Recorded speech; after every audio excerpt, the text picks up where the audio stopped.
Hi peeps, this is Junaid Guide to Knowing.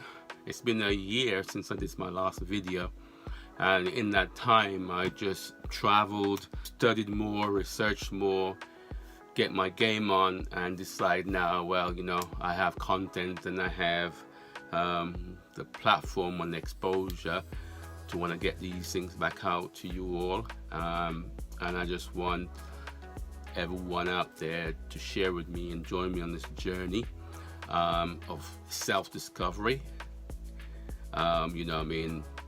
personally, and to share the things I've gained in regard to the wider population of people out there which I can't reach physically. So I just thought I'd jump on and start to put content back out there. And in this first video, after 1 year, it is about how to study. It took me all my lifetime to get where I am to really know to study. From school, sports orientated, never really interested in school for a reason unknown to me until now. I can see what those reasons are. I never really was really effective at school. I left school with very little qualification because I was sport orientated. To play football, semi-pro, was at a few professional clubs, didn't make it.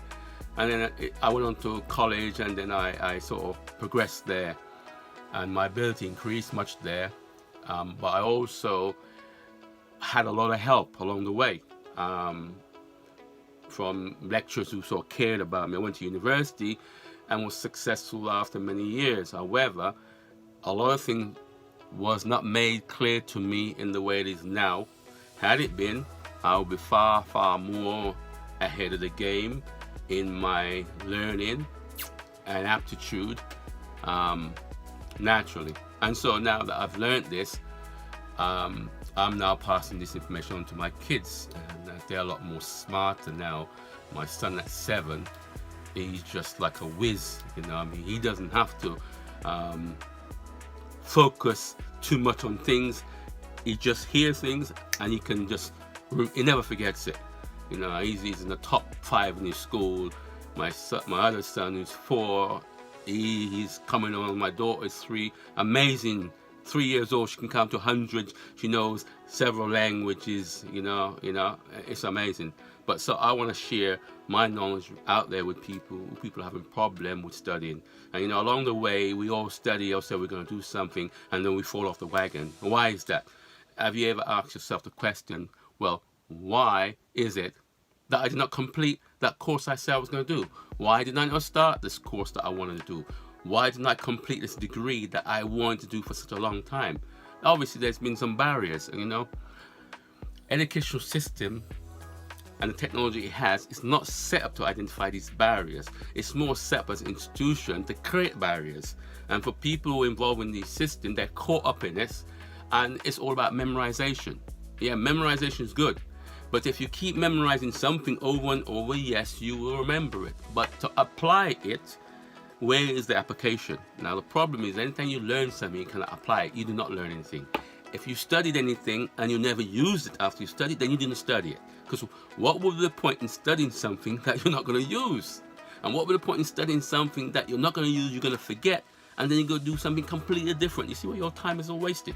So right now, I thought, let me hop on and share this with you. And this particular topic is going to be a 3-4 tier video. But in this first video, I'm going to cover the 3 areas, barrier, but cover the first area in the first video, which this is number 1. So, how to study. There's 3 barriers. The first barrier, absence of mass. Absence of mass. That's the first barrier. Second barrier, gradient is too steep. Gradient is too steep. That's the second barrier. The third barrier, misunderstood words. Misunderstood word or words or wording. That's the third barrier. But in this video, we're going to cover the first barrier, absence of mass. Now, what is absence of mass? To become a successful student in an accomplished practitioner in any field, you first have to be able to know how to effectively learn. That's what I put it down to. So you have to be able to know how to effectively learn. By knowing and understanding, right, what these barriers are, and how to handle them, your ability to study and to learn is greatly increased. Okay? So what does that say? So the first barrier, absence of mass. By mass we mean that the actual physical object, things of life, is missing, right?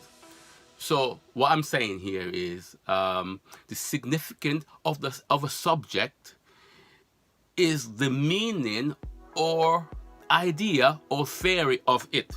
Okay, so education in the absence of mass, in which the technology will be involved, is very hard on a student studying, right? So this absence of mass makes you feel sort of squashed, feeling a bit bent, feeling sort of spinny, a bit dazed, right? A sort of feeling dead bored, exasperated. If you get my point, studying in which there is mass is absent, this is what I just mentioned above, will be very, very hard. So when that mass is missing and you're studying something which you can't conceptualize it, you can't see it, then that's one of the barriers to studying that particular subject. So what I would say is things like photograph help, motion picture help, right? But however, by no means photograph and motion picture is going to be the substitute in the way of printed page or spoken words. These are not a substitute, right, from the mass. So this is not going to help you if you're studying a tractor, right, and you're seeing a tractor on a motion picture, if you don't actually physically see a tractor, right? So in order to study a tractor, you physically have to see a tractor to get mass. And mass means what's in your eyesight is virtually, these things look heavy, this is of this shape, this is made from these things, these are these colors, or this looks heavy, this bit looks light, this looks like it's made from this material. Do you see how the mind can start to understand when it says mass is missing and mass is present? So one of the first barriers to study is absence of mass. And so a lot of us study things from a book, right? So we read it, or we hear it, but we don't see it. So how can you really study that and understand it? And so this is what I want to make clear. The first barrier to study or to learning is absence of mass. If mass is missing, you will not effectively study that subject. You will not be successful in studying that subject. You will not be successful in using what you've studied in its application. Okay? You never will. And if you find that you are studying something and you just drop it, it's one of these barriers, one of these three barriers. But as I said in this video, I'm covering the first barrier, absence of mass. And in order to get mass, you need to have the physical thing. I cannot tell my son about an apple by showing him the picture or reading about it, and he doesn't see an apple. He hasn't felt the apple. He hasn't smelled the apple. He hasn't even tasted the apple. So you see, when that mass is missing, it creates this spinniness, this aberration and confusion of what it is to what it really is, and this causes a barrier. This causes a mental block. This actually causes physical reactions. Physical reactions in the way that you kick off, you just don't come to school, you don't come to college.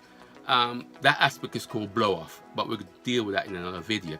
But what I'm trying to say is it creates physical reaction, and these physical reaction affects the person and that student, and it will make that person don't want to study. It will make that person stop studying. It will make that person avoid any aspect of studying because of absence of mass.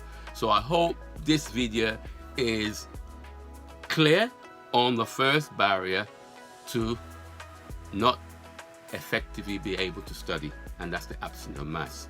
So share, like, and subscribe this video, and then for the second video, in which I will cover the gradient is too steep, and in the third video I'll cover misunderstood words. And so after telling you about absent mass, I explained to you what the mass is. So in everything that you study, you must get mass on it, and that will clearly put your mindset in a good place to understand the subject in what you study, and being able to apply it from a theoretical point of view to practical aspect in regard to your study. Have a good day. This is Junaid, Guide to Knowing.